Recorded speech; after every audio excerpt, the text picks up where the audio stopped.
আপনারা দেখছেন 24 ঘন্টা ইন্ডিয়া টিভি, সর্বদা সবার পাশে সবার মাঝে।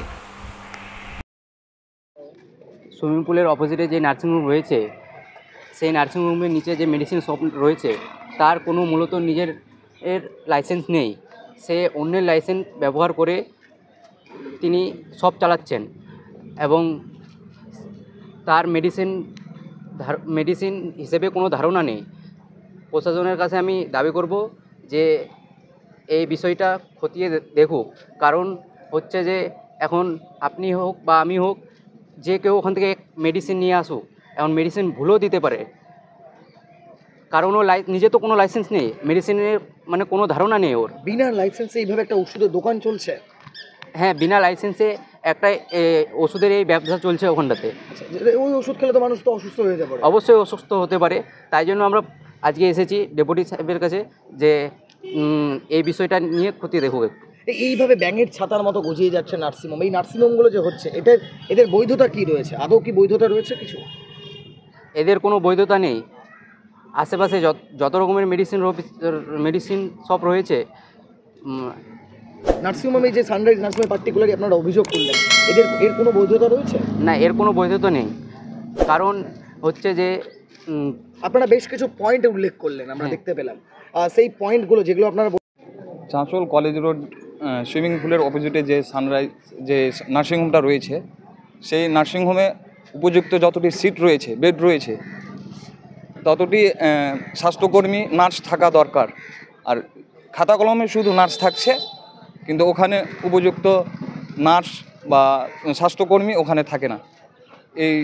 এই ব্যাপারটা নিয়ে আমরা প্রশাসনকে একটু দেখতে বলবো, এটাই অভিযোগ আর কি।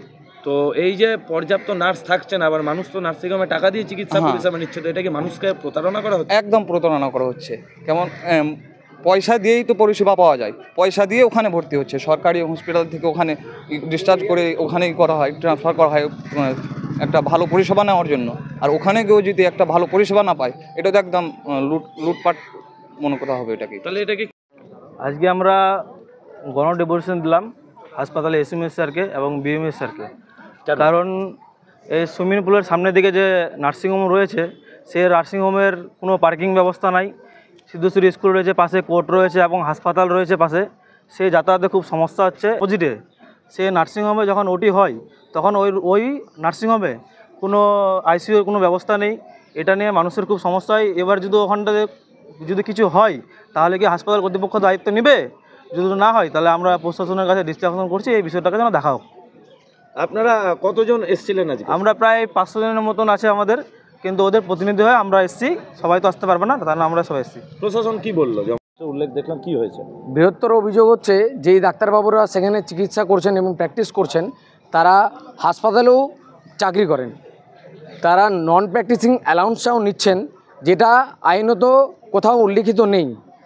এবং আমাদের দাবি হচ্ছে, তারা যখন এইভাবে অবৈধভাবে এবং নার্সিংহোমে কাজ করছেন এবং সেই পরিপ্রেক্ষিতে হাসপাতাল থেকেও বেতন নিচ্ছেন, তাহলে সাধারণ মানুষেরা হাসপাতাল থেকে সেই পরিষেবাটা পাচ্ছে না এবং তার পরিপ্রেক্ষিতে তাদেরকে নার্সিংহোমে যেতে হচ্ছে।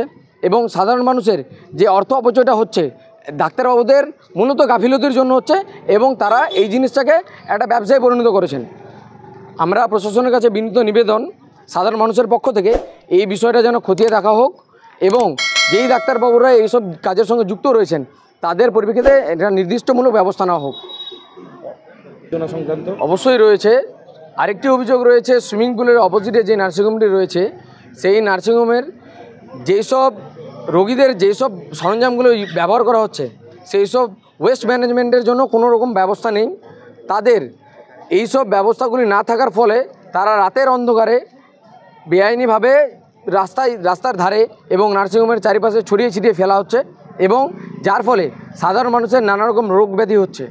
আমরা প্রশাসনের কাছে একটু দৃষ্টি আকর্ষণ করব আমরা এবং অনুরোধ করব যেন এই বিষয়টিকেও যেন খতিয়ে দেখা হোক। বলছি, এই যে নার্সিংহোম হলো, আজ এ পর্যন্ত। সঙ্গে রাখুন 24 ঘন্টা ইন্ডিয়া টিভি, দেখতে থাকুন সব জেলার সব খবর সবার আগে 24 ঘন্টা ইন্ডিয়া টিভির পর্দায়। নমস্কার।